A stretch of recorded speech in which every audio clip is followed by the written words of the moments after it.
Pessoal, bom dia a todos. Espero que todos estejam bem, que todos tenham uma excelente terça-feira. Pessoal, na aula de hoje, nós vamos dar continuidade da aula de ontem, aula 19. Como informei, é uma aula como fosse uma aula prática, né? Para você estar aprendendo como preencher carteira de trabalho, como que funciona. Então, hoje nós vamos dar continuidade nessa aula. Documentos preenchidos pela empresa para contratação do empregado.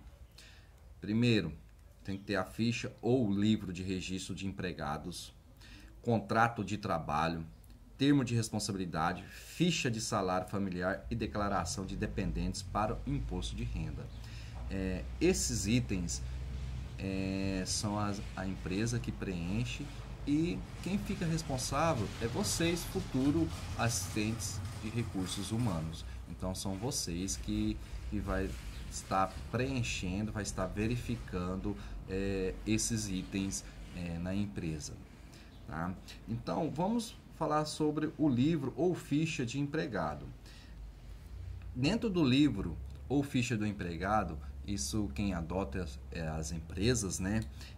Em todas as atividades será obrigatório para o empregador o registro dos respectivos trabalhadores, podendo ser adotados livro, fichas ou sistema eletrônico, conforme instruções a serem expedidas pelo Ministério do Trabalho. Então, esse livro e essa ficha que a empresa adota é conforme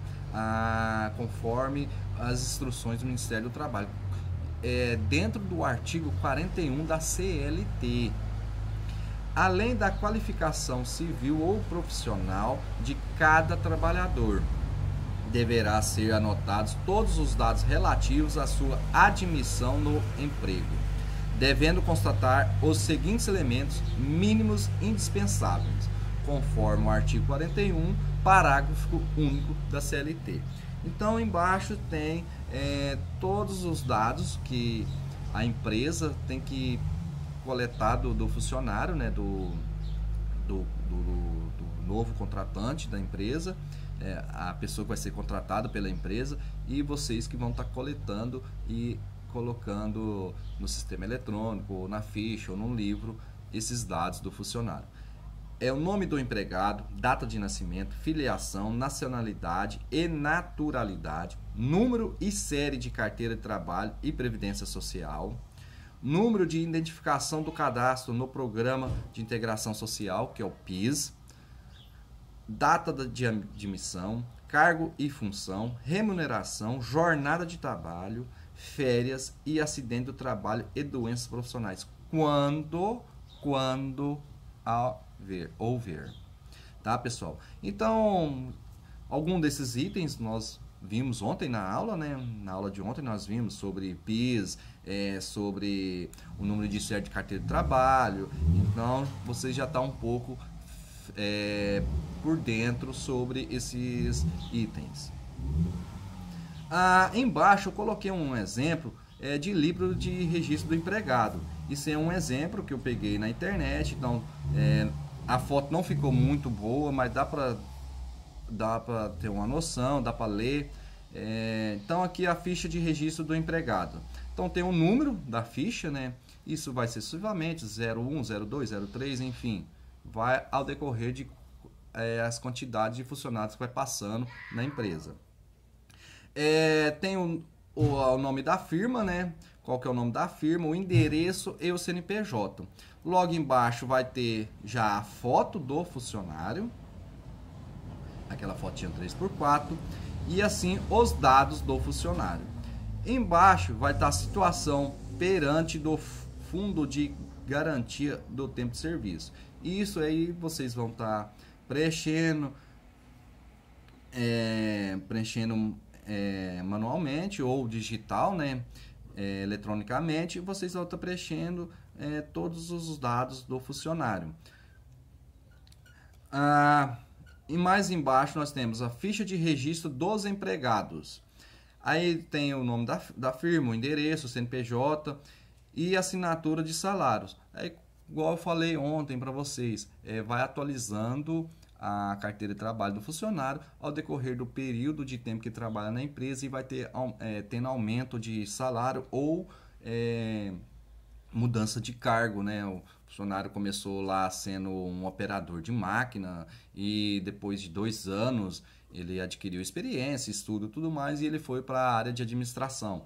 Então, nisso teve a mudança de cargo, também tem que fazer atualização na carteira de trabalho e no livro de registro também da empresa. Tá? Contrato por experiência. O contrato de experiência, também chamado de contrato de prova, constitui uma das formas de contrato por prazo determinado admitida pela legislação trabalhista, pois a sua vigência depende do tempo prefixado. Duração. A duração de contrato de experiência não pode ser superior a 90 dias. Passei essa informação ontem para vocês também. O que, entretanto, não impede que possa o seu limite ser fixado em período inferior. A prorrogação do contrato de experiência somente é admitida por uma única vez, mesmo que a sua duração tenha sido estipulada no período inferior de 90 dias. Assim, se o contrato celebrado pelo prazo de 30 dias for prorrogado por mais 30 dias, não será passível a nova prorrogação. Então, quer dizer, a empresa fez um contrato de experiência de 30 dias e prorrogou mais 30 dias, que deu o total de 60 dias. A empresa não pode prorrogar mais 30, para estar dentro do padrão dos 90 dias. Não pode. Ele já tem que contratar automaticamente como sem ser experiência ou dispensar o funcionário. Ele poderia fazer o seguinte, ele contrata o funcionário por 30 dias por experiência, ele pode prorrogar para mais 60 dias. Aí daria para fazer dentro dos 90 dias. Aí depois, passasse o período de 90 dias, contratar mesmo pela empresa ou se não, dispensar ele. Agora fazer ele picar 30 dias, prorrogar para mais 30, para mais 30, não pode. Você pode prorrogar só uma única vez dentro dos 90 dias, que está na lei, que o prazo máximo para experiência é 90 dias. Tá ok? Logo abaixo tem as anotações na CTPS. Uma vez realizado o contrato de experiência, é aconselhável que se faça na parte destinada às anotações gerais da carteira de trabalho e previdência social. Do empregado, a seguinte anotação: contratado por tantos dias, em caráter experimental, a partir da data, conforme o documento à parte. Logo abaixo, eu fiz um exemplo para vocês. Peguei o exemplo para vocês, contrato de experiência. Então, conforme está na norma, lá na CLT, artigo 41, parágrafo único, esse contrato individual do trabalho, a empresa tem que fazer esse contrato, tem que ter assinatura do funcionário, tem que ter assinatura do responsável da empresa, e esse contrato é como um contrato padrão. Eu queria que depois vocês dessem uma lida nele. Qualquer dúvida, se vocês tiverem nesse contrato, só me mandar mensagem lá no WhatsApp. Se eu for ler ele todo, o vídeo vai ficar muito longo, tá? Então, só resumindo aqui, esse contrato individual, ele é um contrato, como formei para vocês, padrão, né? Pode ter algumas coisas que a empresa pode alterar, mas desde que não saia dentro do padrão da CLT, conforme a CLT, o artigo 41, parágrafo único. Então, ele tem o cabeçalho com o nome da empresa, os dados do funcionário, tem a cláusula 1, cláusula 2, cláusula 3, a cláusula 4, 5, a 6, a cláusula 7, 8, 9, 10, 11, 12, a cláusula 13. Essas cláusulas, a empresa não pode mudar nada dentro dessas cláusulas. Essa cláusula ela é padrão pela CLT, tá, pessoal? E embaixo tem a assinatura da empresa, o responsável da empresa e do funcionário, tá? Termo de prorrogação. Por mútuo, acordo entre as partes, fica presente o contrato de experiência que deveria vencer um prorrogado por mais dias, a partir de 14 de 8 de 2010, 45 dias vencendo-se em 28 de 9 de 2010. Então, isso aqui é um termo de prorrogação para mais tantos dias para esse funcionário estar trabalhando, desde que não ultrapassa aqueles 90 dias de experiência, tá? Nós vamos agora para o item termo de responsabilidade. Para que receba as cotas do salário família, o empregado deve firmar o termo de responsabilidade, no qual se compromete a comunicar à empresa ou o INSS qualquer fato ou circunstância que determine a perda do direito de benefício, ou seja, o óbito do filho, cessão de invalidez de filho inválido, sentença judicial que determina o pagamento, entre outros. Então, isso aí, pessoal, é o próprio funcionário que tem que estar informando a empresa, para a empresa, né, no departamento RH, para a empresa entrar em contato com o INSS. Ou ele já faz automaticamente no INSS, tá? A não comunicação irá acarretar ao segurado sanções penais. Fica ainda sujeito à rescisão por justa causa. Exemplo de termo de responsabilidade. Então, aqui também tem um termo de responsabilidade, concessão de salário família, conforme a portaria NMPAS 3040/82. Então, esse termo de responsabilidade, ela é padrão também, conforme a CLT. Ela não foi até hoje atualizada, a última atualização dela foi em 1982. Então, o ano da última atualização foi em 1982. Mesma forma, tem os dados da empresa, como os dados do funcionário e falando qual que é o termo de responsabilidade. Ficha salário família.